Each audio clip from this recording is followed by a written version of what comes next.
Welcome to the Dance Reel podcast. I'm Kate Histon. To be part of our community, subscribe or follow this channel. This episode was sponsored by Master Dancer Mindset. Know yourself, be yourself, and express yourself on and off the stage.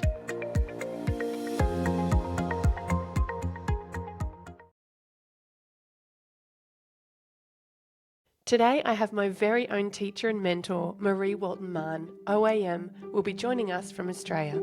With 50 years of experience as a dance educator, Marie has dedicated her career to promoting safe and holistic training, ensuring that every student is encouraged to achieve their personal best without comparison.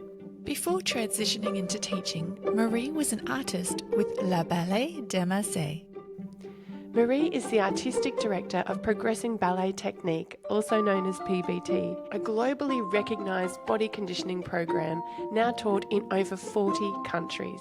Marie continues to inspire dancers and teachers worldwide, and on a personal note, she is the type of human who genuinely wants to see you do well and will leave an imprint on your heart. Welcome, Marie. It's such an honour and a privilege to have you on my podcast. Thank you so much for taking me up on the invitation. The honour is all mine, Kate.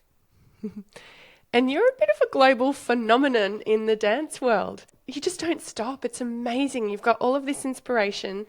And for people who know you and love you, you're always coming from a place of caring for others. You have such an empire, and you are one of the most humble, loving, supportive people I know.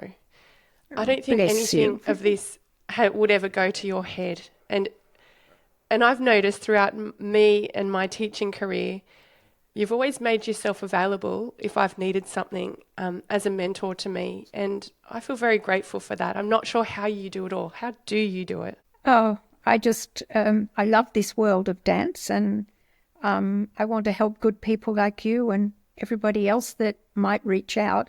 I'll always make time. It's important. Yeah. Sharing is caring. Yeah. Well, thank you very much. And I trained with you full time, and you did make such an impact on me and my life. So I'm looking forward to the listeners today getting to share the treasure of who you are. And with that, if we can start at the beginning roots of what inspired you to start ballet and dance. Well, at 3 years old, I really didn't know what ballet was, but my mother was the youngest of 11 children, and they couldn't afford ballet. And she thought, she's got a little girl here, she'll put her into ballet. And we went to the little neighbourhood teacher, and we all called Auntie Betty.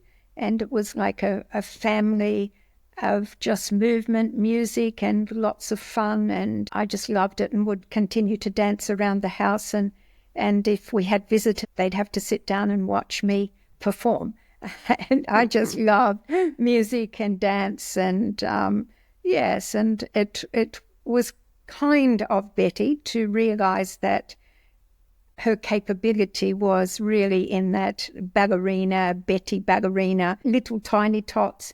And when I reached 6, she unselfishly said to my mum and a couple of the others, I think it's time to now put Marie, and there was 3 of us. So we lived in Rutherford, so it was a good hour trip to Newcastle, but there was a carpool with the 3 families, and she suggested we make that trip down to study more formally with Tessamanda when I was 6.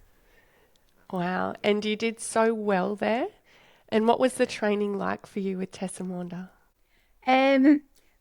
Well, it's tough love. We didn't know back then what we know today, thank God. There was the power play, the comparisons in the classroom. We know more now. We know so much more. It certainly was tough love, but along that way, the love of dance helped me get through the tough times. And there were tough times for sure. And it was a different time then as well. A different time, yeah. I mean, I don't hold grudges or regrets, because I look at it all like life as a lesson. And I don't ever compare students, all those things that we know. We just have so much knowledge today. If only all the teachers in the world would listen to the evidence and what we know today. Exactly, yes. And how were your parents and your family in the relationship as being dance parents when you were at Tessa Maunders? If they hadn't known, you just didn't talk about the things that went on. You were too scared in case you would be taken away. So you covered things up because of the love of the art and the dream of being a ballerina. So, you just sucked it up and did the best you could in the time that it was. And it was tough love. Yeah. Yeah.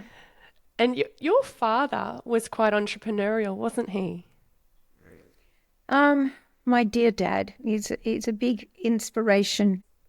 When I was 11, he had a bad accident and he was determined to get over that. And then, he had a heart attack and then he got cancer. So he just was the most determined man that I've ever had the pleasure to know and also learn from, because he would always fight back and he'd never give up. God love him. Yeah.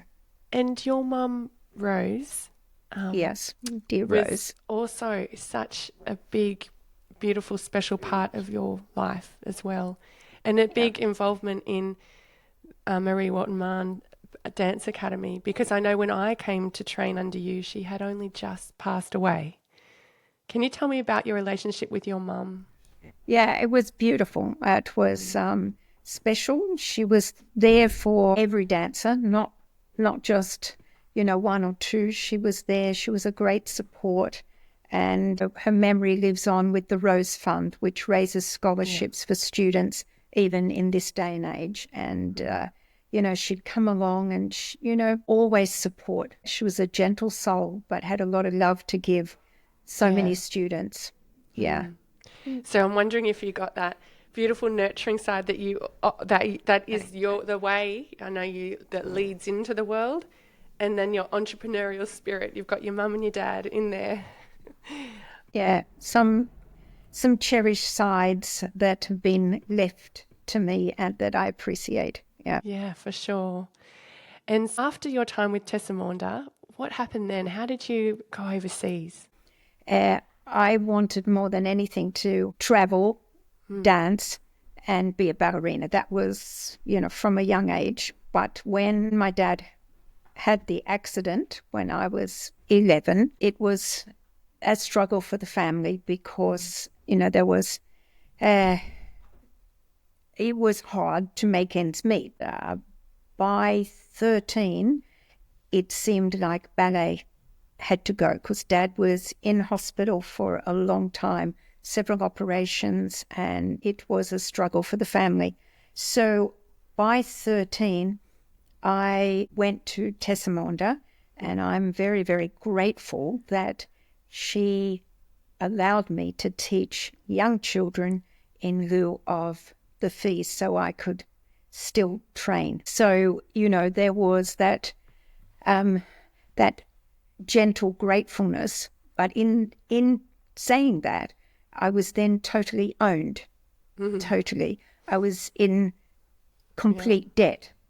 Totally. So it was a heavy balance for a young person to start teaching at 13 to pay her way, but then be owned. Yeah. So I was offered a scholarship, which was the only way I could further my studies, by Rosella Hightower, and that was arranged through Tessa Maunders sending, back then it was just, there was no email or Skype or videos, it was just her recommendation and photos and a little bit about me. And of course, that was wonderful, but then that was held over me.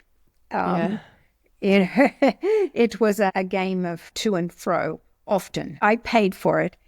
For instance, we both know that was the era of, hit and pinch and pull and, get your leg up and, we both know that happened. I should probably interject now and say, because I haven't actually mentioned who my first ballet teacher was. It was obviously Tessa Maunder. And so when I came we to both you, know. Yeah. Yeah. When I came to you, it was like, as a teacher, I couldn't believe that someone so lovely and spoke so well and never put anyone down. Like, nothing was personal. It was all about being productive. I couldn't believe that. It was like, why didn't I change over? Why was I there for 10 years? Anyway, but yeah, so.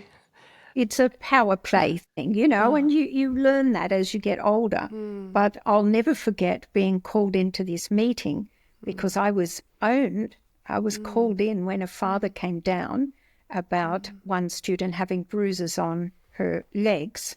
And, she said to me beforehand, "You must say you've never seen me lay a hand on anyone or France is out." So that for a young person is, that emotional blackmail, and years later I felt I had to ring that person and apologize because it was my career. I had to lie to get where I wanted to go. And that played on me for years and years, that it really ripped at me that perhaps if I'd have told the truth, well, I would have lost. And my parents weren't in a position to sponsor me overseas. So it was, okay, suck it up and, get myself where I wanted to go. I'm not proud of that at all. It's something that really ate at me for years. In fact, I remember going to confession and telling the priest that, I did that. I'm not proud of it, but I learnt a lot. I feel like it's okay to say the name of the person because I know, and I've spoken to, and she's passed on now, the student you're teaching about, Michelle Pavey. Yes, I know. And I spoke to her a lot in 2011-12 about, the Tessa days, and she opened up to me about you apologising and saying how incredible and how beautiful you were and how it wasn't a problem, and she also was as an adult understood. And maybe we dedicate this episode to her as part of her, in memory of her, because she was someone that that really wanted to speak up. And I think the way we all experience trauma and get through it is very different because there's so many other factors that come into it, like our upbringing and our genetics and all of those things. And there's all we're all doing is our best. But she adored you, and she told me that, and I know her husband is incredibly grateful for Michelle being acknowledged for what she went through, and and for it to not just be I know as part of her healing process she reached out to friends and you're one of those supportive people, so that's great. And some people just want to not and anyway so rest in peace, beautiful Michelle. But absolutely, that was amazing that you got to experience that for you and for her, and she definitely didn't hold any grudges. She adored you. Yeah. And I had a mutual admiration. Yeah. God bless her. Rest in peace, darling.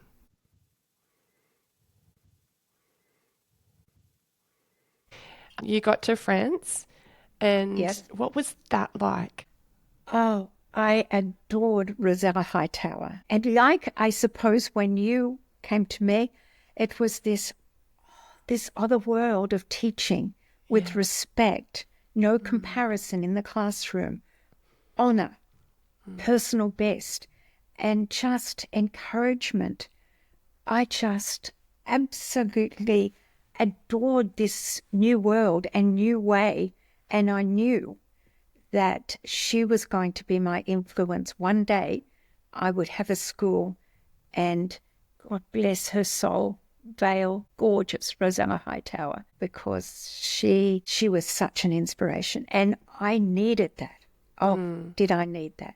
Yeah. Yeah. Yeah. So we learn from each other. And how long were you there for? The scholarship was for a year. Yeah.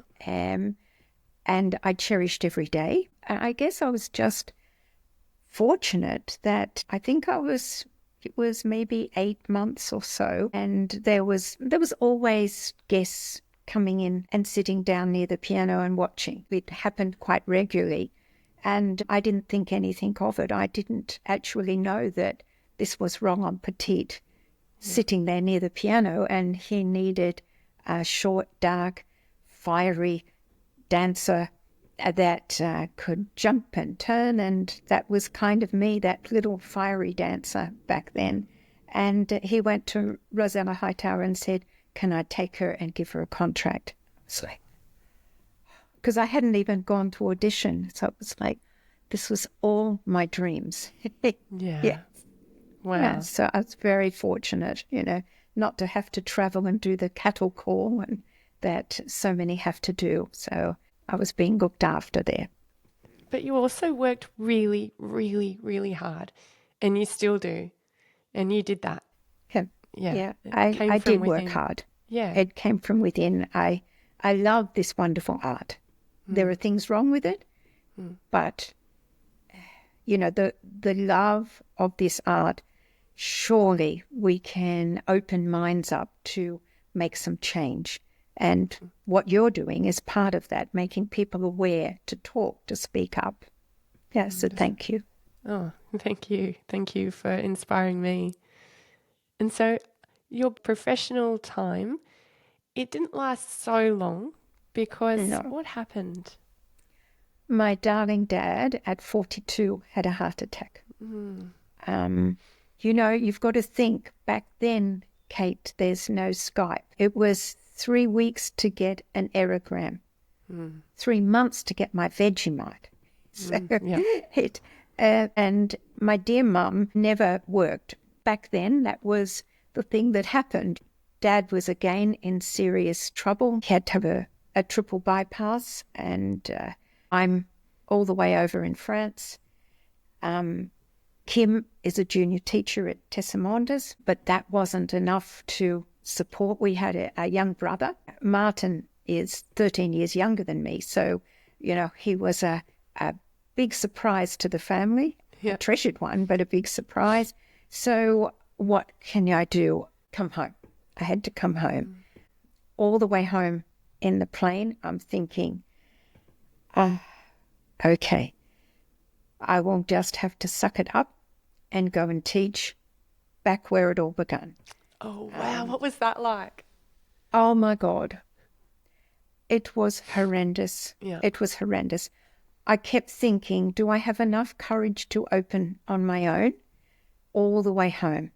And I thought, oh, no, I can't. I could not do that among this huge personality.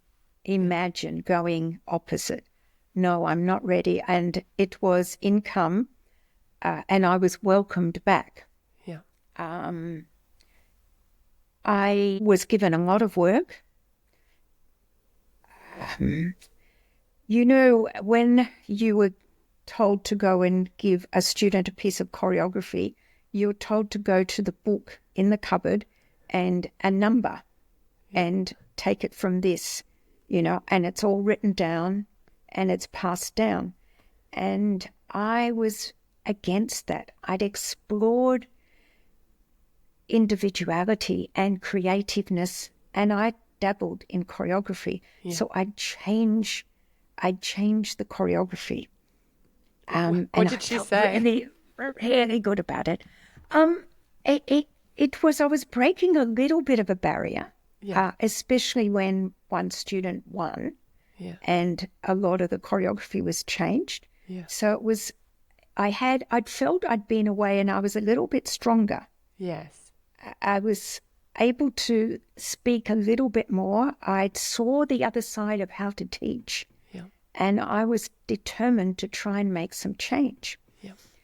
But what I didn't bargain for was, as I said, Kim, my younger sister, she was a teacher, and I was teaching in the next room, and it was coming up to exam time.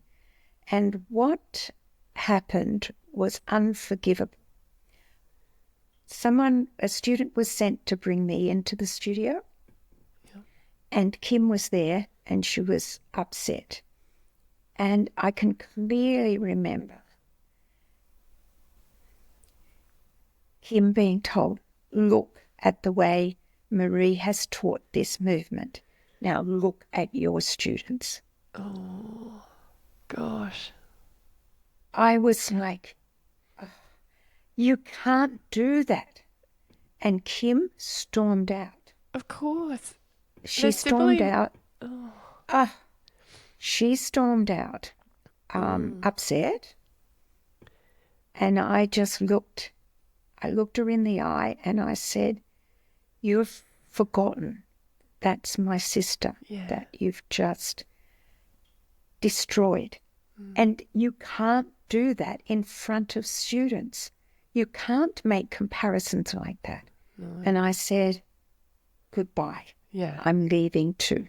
Yeah. So I'll not forget that I took Kim's hand and going up that driveway, I was scared, stiff, but empowered.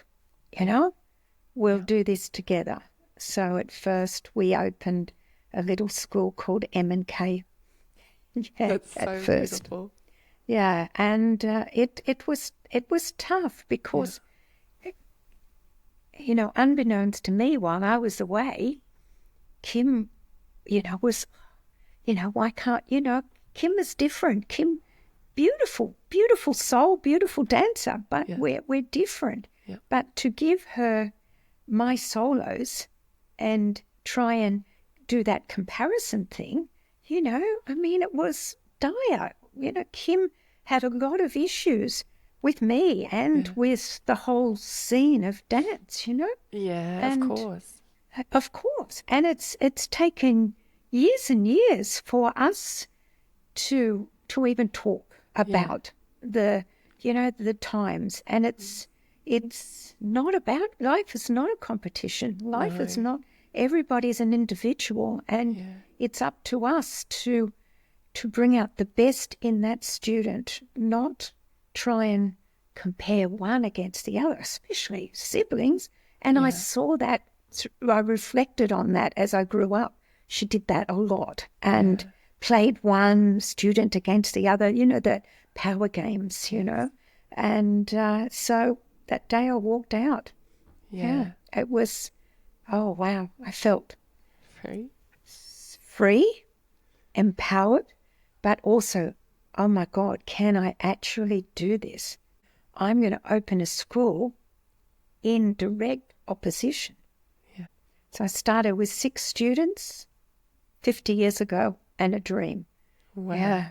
So it's wow. Once this mentor in because as part of my healing process, I went and studied lots and lots of personal development, and I even did meditation and taught meditation to the full-timers after I'd left at your ballet school, which is another story. But one of the things I learned is that the bow and arrow, is sometimes with people in life, the further they're pulled back, like with your experience with Tessamanda, and then let go, the further you go forward. And I just wonder about that principle as being so true to your story, because you've just over a long period of time with your own dedication and commitment to the industry have reached all corners of the world. Yeah, it was tough at the beginning. I won't deny it was tough, but a funny side story, a little bit funny. It was the first time a 12 and under classical ballet group, won against Tassamanda in Newcastle. Oh my And I goodness. went out with, I had a pianist that was around the same age as me, and we went hitting a nightclub to celebrate. Yeah. And that night I met my husband. No, Paddy. Lucky A Paddy. little bit. We went out because it was like, oh my God, I've done it. I mean, it was one little thing, Yeah. but it was such a mark, because at the beginning, Yeah. those I knew Yeah. when I'd go to a competition, the students that I knew and loved and was Yeah. working with, they weren't allowed to talk to me. Oh. But if we went down to the bathroom or something, they'd say, "How are you, Miss Marie?" You know, and that was so sad. Yeah. But it was all, yeah. Anyway, it's you live and learn, and I've learned so much. We've all learned so much. Yeah. And you can't go back. We've just got to feel our hearts and try and help others. And that is not right. No. It's not permissible under any circumstance to have power over students. Yeah, no. It's not even in normal parenting. Sometimes back in that era, it was very, children should be seen and not heard, and very different times. And so we're very lucky now that we have so much information at our fingertips and on the internet. And if we do have that humility to self-reflect and go, oh, maybe that wasn't, maybe I was grumpy with my son, could I have done that better? And all those little things, just to, how can I learn more about, even just for me, with my parenting second time round, to do a more aware job, skill up. But it's people like you that are aware and keep trying to improve that make our world a better place. oh, thank you. I hope so. So from when you won that first classical routine, and when I came to your school, you were was it Browning Street in Lambton? Near Lambton? What street was it? Pearson Street. Oh, oops. It was in Pearson That's right. Street in New Yes. Lambton.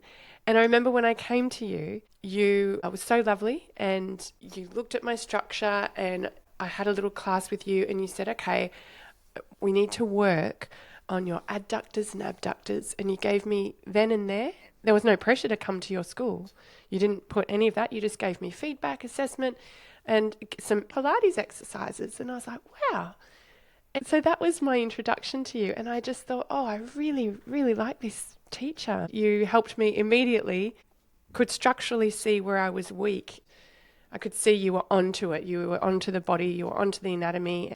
So that was always an interest for you, wasn't it? Oh, absolutely. Yeah. I learned a lot from those early days of teaching, that every child in front of you is completely different. So I took myself on a personal journey of studying what I could in the body to try and help all those students achieve. We know they're not going to make ballerinas. We know that. But we want them to dance safe and feel good about themselves, that they've reached their personal goals, and just being the best they can and enjoy this wonderful art in a safe and productive way. How did you go from being teacher to then being a business owner? What was that like? Because I know for me, when I had a dance school, I'm a dance teacher, but then all of a sudden it's, hold on, I have to do accounts, I have to watch expenses, I have to write newsletters and collect money, fees. It was like, oh, all those boring things. Yeah, well, before Pearson Street, I was very bad at it, Kate. Right? So I was forced, because in 1989 I lost everything in the Newcastle earthquake. Oh. Like, I couldn't even go and get the music. Everything was lost. So I was probably one of the most disturbing times for me, because I'd already had an established school. Things were going well, and then one day it's not there anymore. I had some disturbing times, because you know, oh, you're too young to probably remember, but it happened in December. So I remember. it was a little window, a little, you know, I had, and I did weeks. have, I had also, you know, and I can understand there was 2 teachers that I had at the time, and I can understand they're looking after they thought, oh my God, they haven't got a job to go to next year. So other teachers offered them work if they brought students with them. Oh, Right? Yeah. And so they were ringing around to, fortunately, the parents told me that they were doing a ring around to take them elsewhere, and I'd be left with rubble. And so it was a really stressful time. And at that time, Paddy ran his own business, a very successful business. He was always propping my account up, the ballet account, because I'm not a good business person. Must be love. At all. So he was always propping it up. Yeah. He said to me, Marie, I can support you. It's okay. Maybe this is a sign. What? This is my life. Yeah. And so fortunately, Ted Miller, he rang me and he said, remember Jessie Brownlee had a school in Pearson Street, Lambton, and I knew that, and she had passed away, and the studio was with the family going through probate. He said, you know, I'll give you a number. Maybe you can rent it, and when it's all finalised, make an offer to buy it. And, Ted, you know, that was the only thing. And we were able to get a rehabilitation loan. And Paddy said to me, well, okay, if we're going to have to now rent and then buy, you can't go on with this little ledger and a tick. You've got to have a business. And he said to me, would you like me to put it all on computer, put it on a spreadsheet, send out invoices and manage that? Oh my God, you darling. Because that side I needed help with. I'm not a good business person at all. I'd rather spend the time being creative and in the classroom. And so in saying that, it was turned into a business, but I had that backup help. And he eventually sold his business just to run the ballet school. He hated his business. He made the money, but he turned it into the business side of it. It obviously really helped you be able to focus on doing what you love and what you do best. And also the MWM empire grew and grew and is still growing in the form of PBT.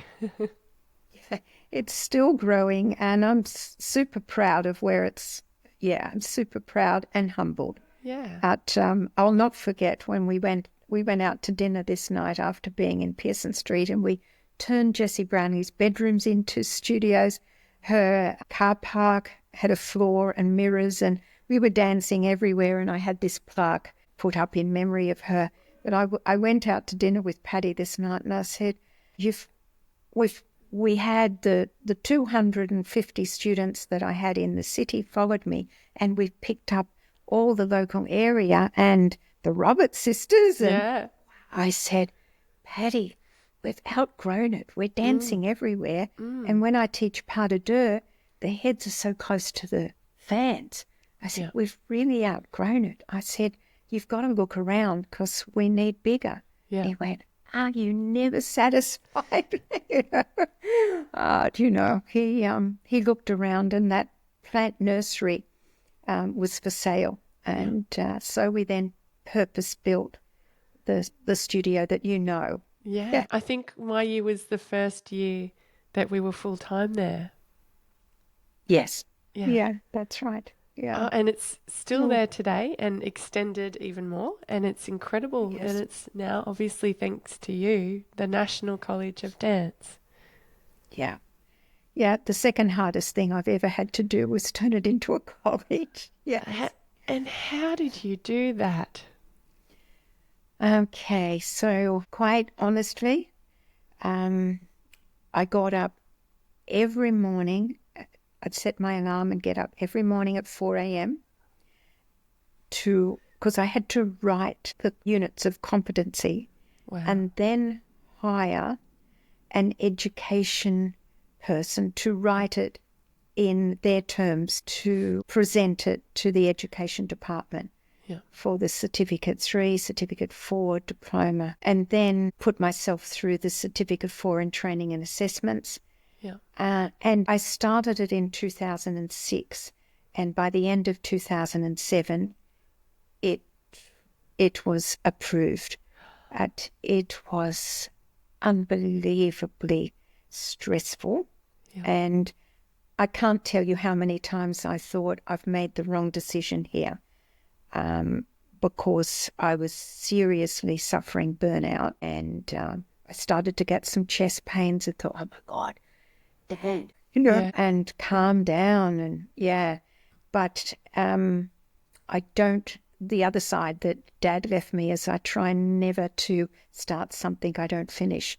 So I pushed ahead, and I'm so pleased I did, and so pleased with where it's going and how it's developed even further. I'm overwhelmed, and to go back and sit in the audience for the 50th celebration, and I'm so proud of Brett and taking it to another stage again, and Elise, who was a student, and then I mentored her, and and Debbie and all those that are there nurturing the love of dance and taking it to the next level.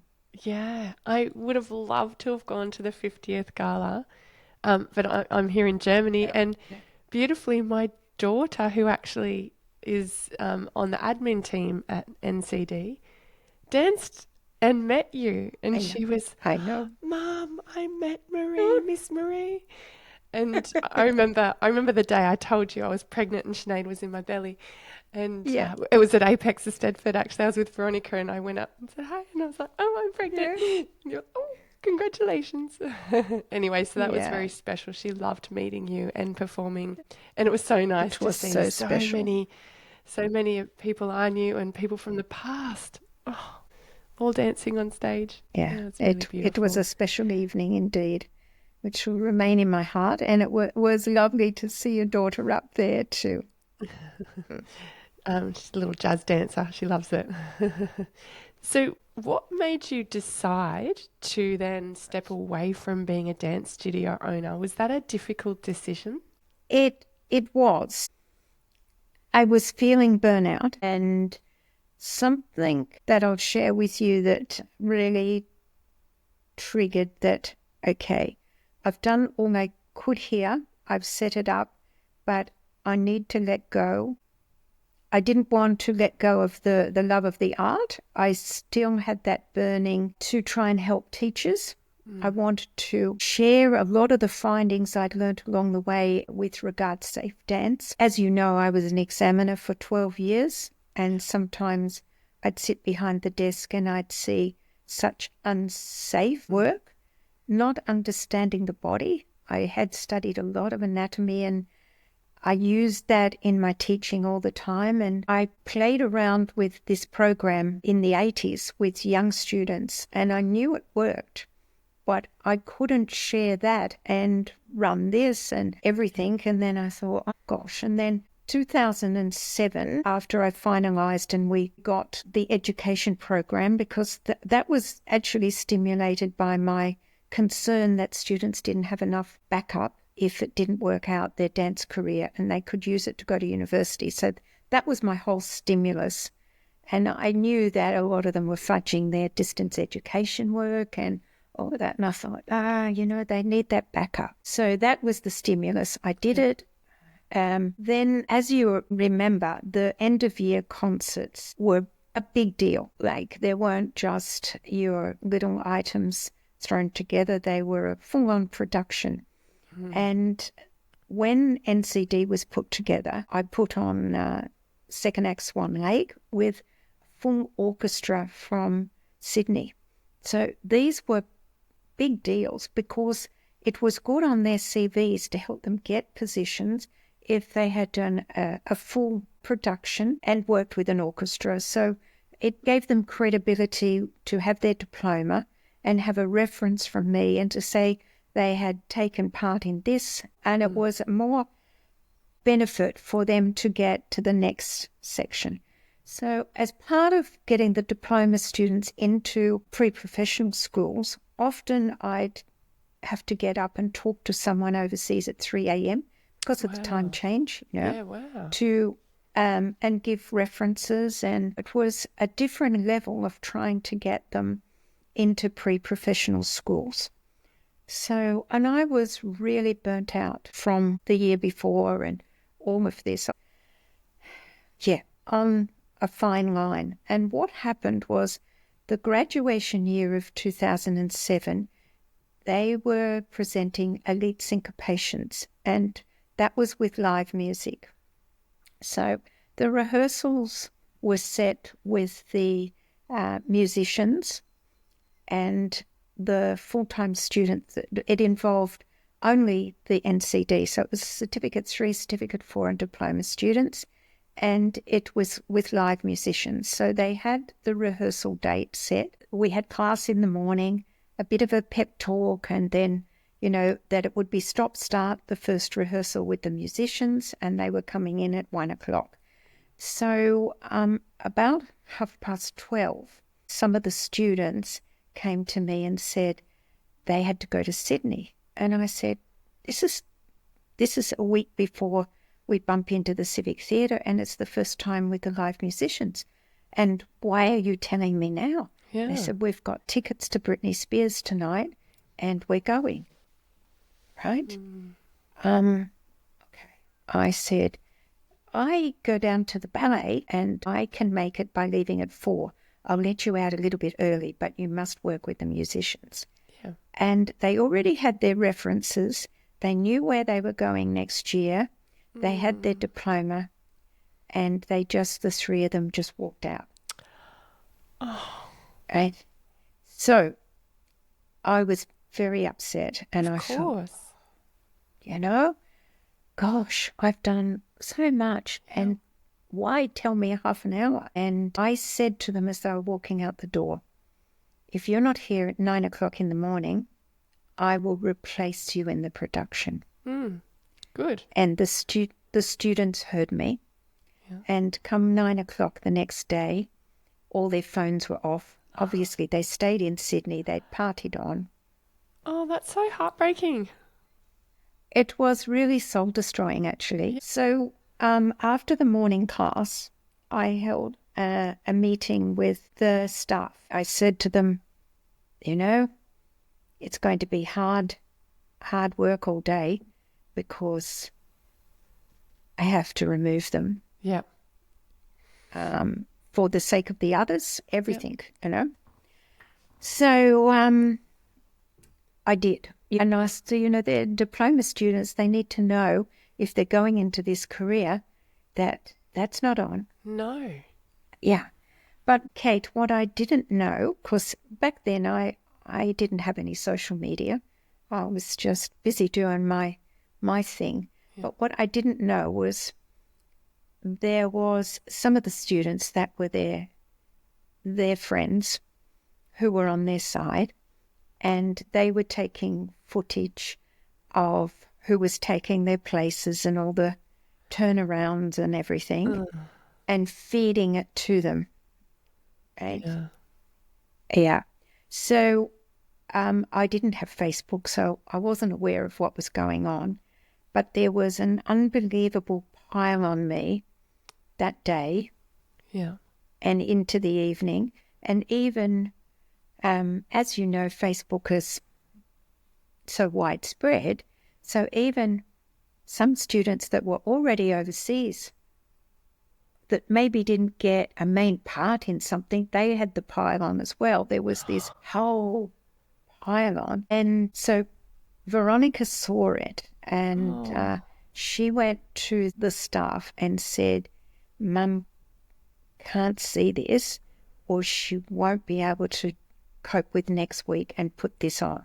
So the staff decided to hide what had happened and just work hard to try and make this get on the stage the next week with the musicians and everything and all the costumes. everything, and try and put it together because it was like their graduation concert. So they decided to do that, to hide it. But one of the parents met me in the car park the next morning with it all printed out. You need to know what's going on. And it wasn't done in a vindictive way at all.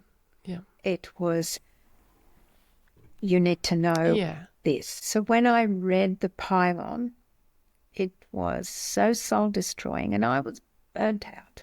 Yeah. Trying to just hold it together. Because there's the junior school as well, and there was everybody excited at the concerts alike. They were big production. Yeah. Yeah. So I really lost it completely and walked out that day at the studio and said to the staff, "It's yours." Yeah. I walked out, and I was just at home absolutely bawling my eyes out all day, and bless Jenny Pickering came knocking on the door, really concerned about me, and hugs, and it took, bless her heart, and we're talking about a lot of people in our hearts right now. Yeah. It took a lot of hugs and caring to get me back that next week to put the show on. Yeah. And then, of course, I had to deal with a lot of very angry parents of the ones that went to Sydney and the uproar. And it was not a very pleasant week. And in all those years, it's the only concert that I've never, ever watched from side stage or watched the DVD to this day. Yeah. It just broke me. Yeah. And it was that thought, okay, I think I have a lot to still offer to teachers. I'm going to, pass it over and put my energy into helping teachers and try and instill safe dance methodology and no overstretching and just personal best and share it.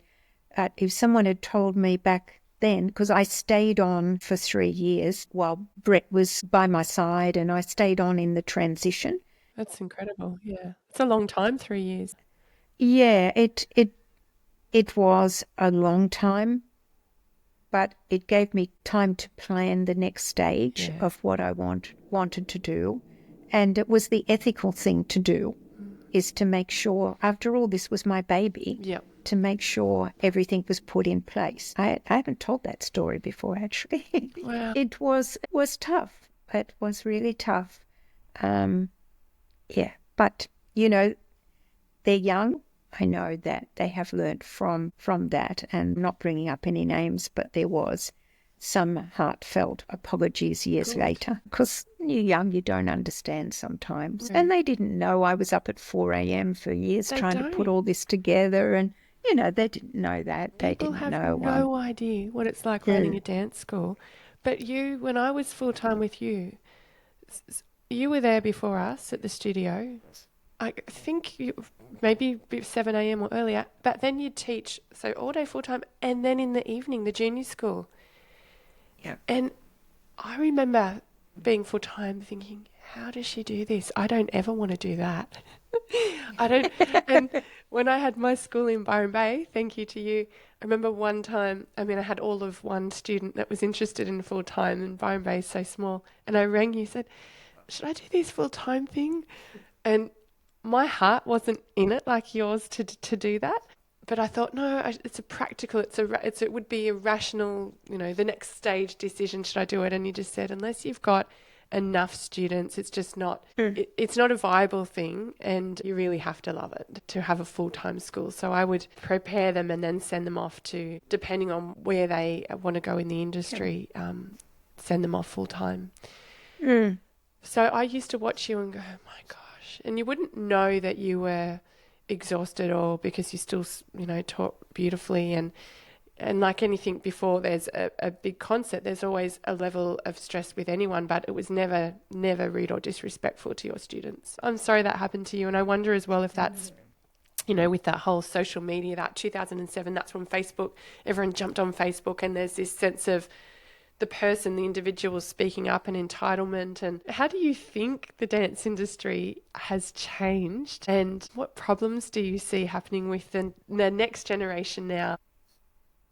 I worry about it, because even if the teacher is not doing the comparison in the classroom, then students are doing their own comparison on social media. How many turns, and they want to try and compare with another one, and how high can they get their leg at the expense of what sometimes, So I think it does need to be carefully monitored, and we know that it's not all real as well.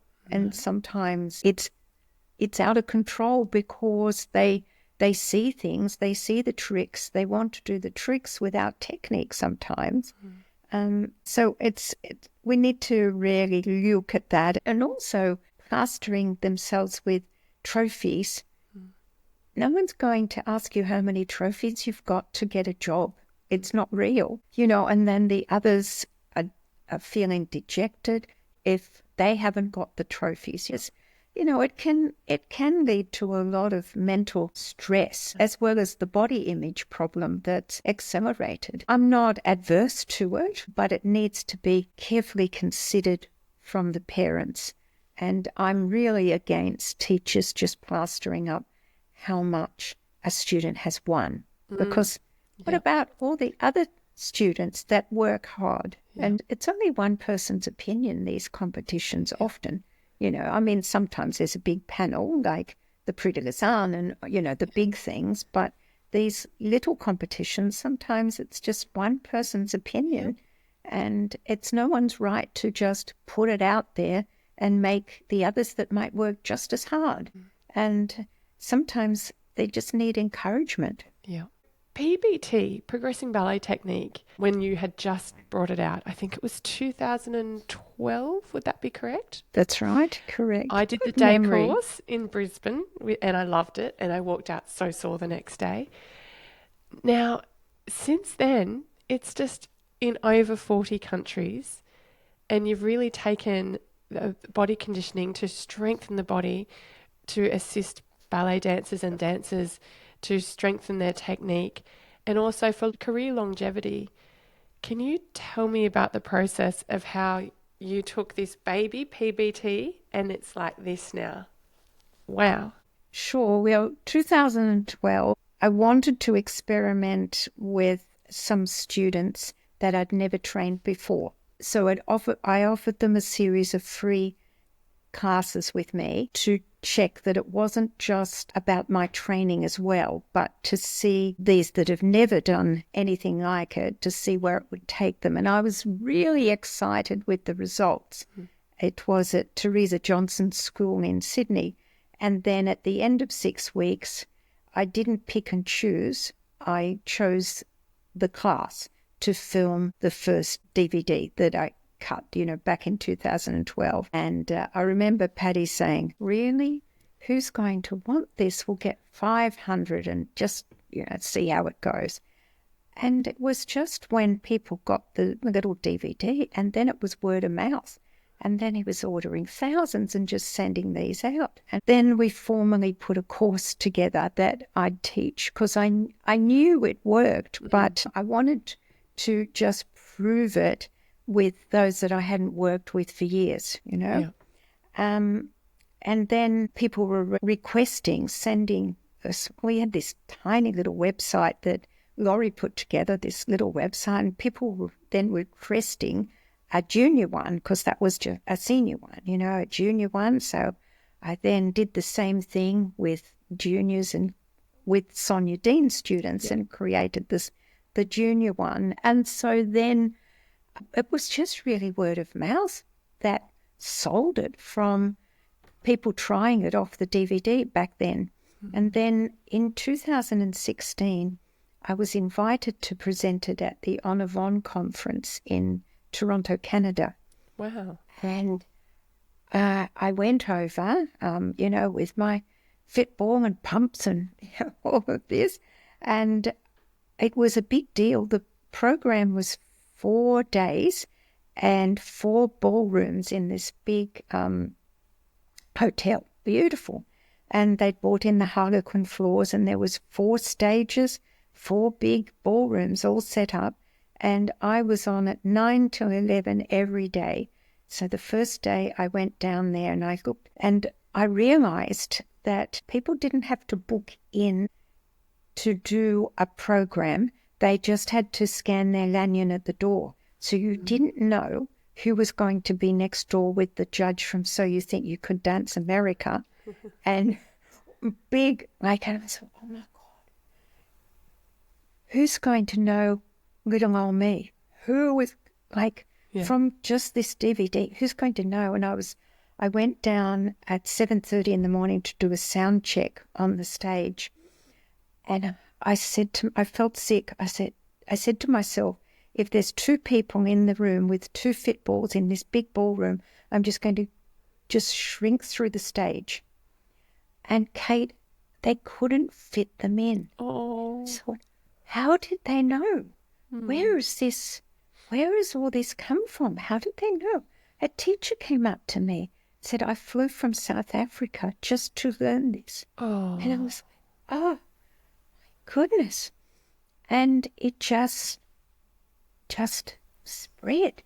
Yeah. And of course, then, I had to get a team together for Laurie to, take his expertise, which is incredible, to have a more updated professional website. And then the online program started. And I mean, something you don't know is we're working with 2 Olympic gymnasts at the moment to create what I've done for gymnastics, because they often injure their backs and that. So it's using, and of course Adam has taken it and turned it into the contemporary version that I'm so proud of. And we've got the Chinese classical dance, and we've got all these avenues. So this year the gymnastic one will come out, as well as we're working really hard on the app, because we've had all our music composed, and bringing out the app, because teachers are requesting, the more you give them, the more they want. So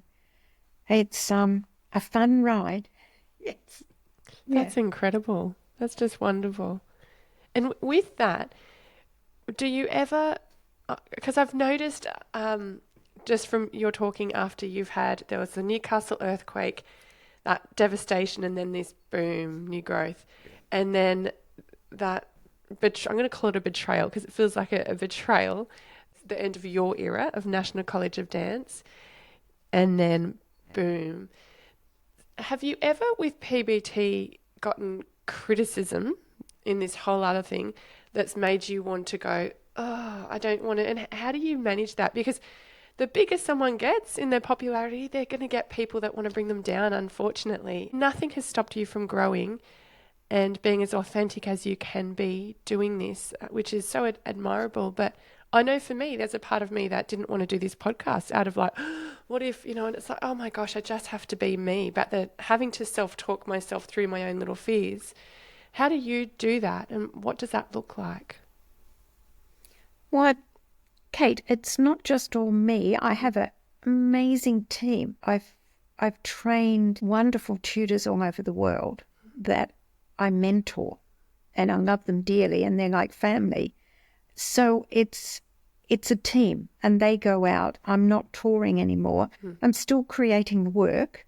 I send it off and then have wonderful people film for me. So it's this big team, and there's a customer service team as well. So I get the emails daily of questions.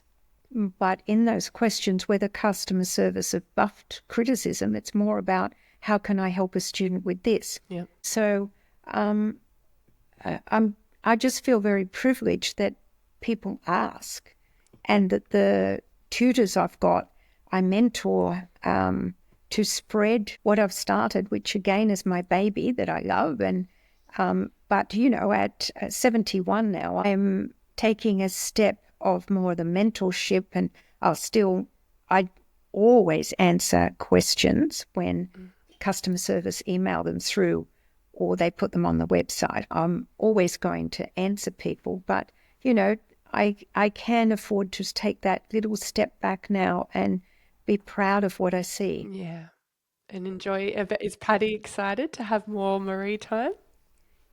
Absolutely, yeah. And, I want to spend more time with the gorgeous grandkids and the Yeah. family, because sometimes when I think back, sometimes I think, you're right, I did too much. I should have taken more time off.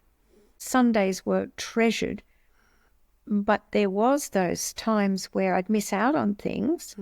And a lot of that I do regret, because I thought, well, at the end of the day, the family must come first, not the students, Yeah. Yeah.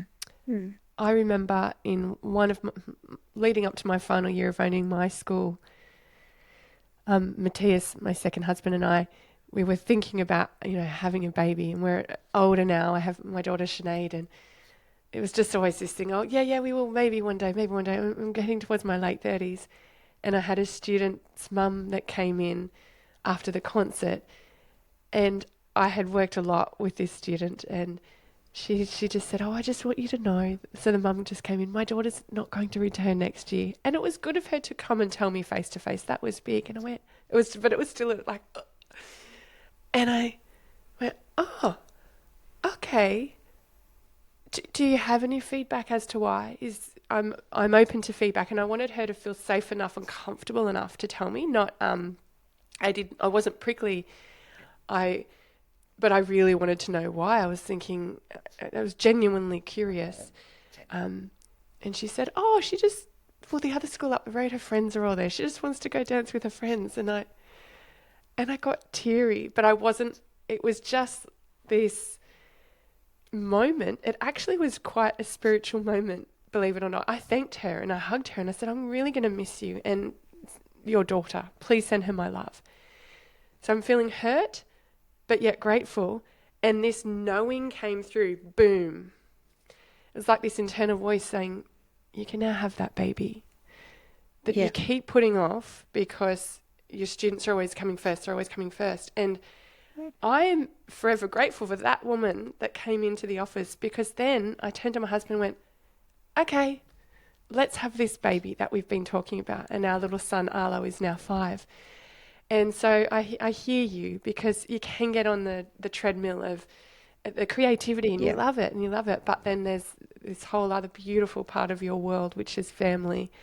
And so it is hard managing the balance. It's hard juggle. Yeah. It's hard. Yes. Oh, Marie, it's been such an honour and a privilege to be able to talk to you. And I could talk to you for hours and hours and hours. I just adore you. So I just want to say thank you. And do you have any final words of advice for upcoming dancers, teachers, anyone that just comes to mind that you feel that you want to say? Well, there is one last thing. Yeah. I think that there needs to be, and maybe you're the person to put this together, I think there needs to be a universal code of practice in dance schools that involves a bullying policy, no body shaming, no comparison. I think we could all grow if we had this universal benchmark to help pull it all together, because we're dealing with young, precious minds, and sometimes the teachers need a little bit of help to guide them, because we can't do it all ourselves. So to take it to the next level, I'd love to see something universal that was something that they could implement and put up on their wall, and these are the barriers, and these are what our ethics, our work, that every student and the teachers and staff need sometimes some guidelines. So I love what you're doing. Oh, thank you. I love what you're doing. Thank you. You've always been so progressive and up for change with how we as an industry can do things better and learn and grow and help and support each other. So thank you. Thank you. Caring is sharing.